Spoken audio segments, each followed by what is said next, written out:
Next, we have visual support, and this refers to any kind of visual prompt that helps a student understand and interact with his or her world.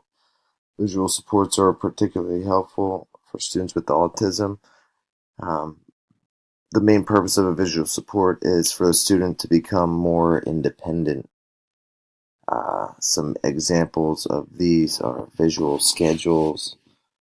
Example would be the teacher would present a student with autism a modified picture schedule that highlights the day's activity during gym class, gives them an idea of what's going on.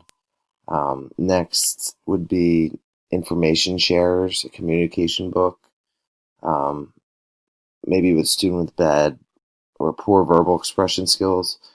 Remind them to tell their parents what they did. So you write in a book, and the parents they're informed of what they got done in class and how they're progressing throughout the school year. Next, there's checklists or organizers. An example with a checklist, maybe a student with ADD uses a checklist given to him or her by the teacher to track what warm up they may have done. And lastly, visual behavior support. Example of this is a student with behavior issues receives a quiet sign from the PE teacher to remind him to maybe lower his voice if he's talking when he's not supposed to be. Okay, that's all the visual support examples. Let's move on to level of methodology. Sorry about that. This refers to the various methods a teacher can use to present information and communicate with a student.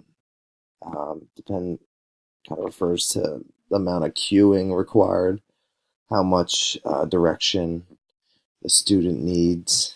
They can be non-intrusive cues, a verbal prompt, to something as much as intrusive cues as maybe even physical guidance. It all depends what the student needs. Um, Next, we have communication. Communication is basically how you communicate with the student. Um, all students communicate at different levels, and you need to be flexible and you need to be able to adjust on the fly so you're able to communicate with all of your students. So it's the most frustrating thing is when you can't communicate with someone. And the last thing on the slide is starting and stopping signals. It's important to find the best way, whether it's a hand signal or blowing of the whistle.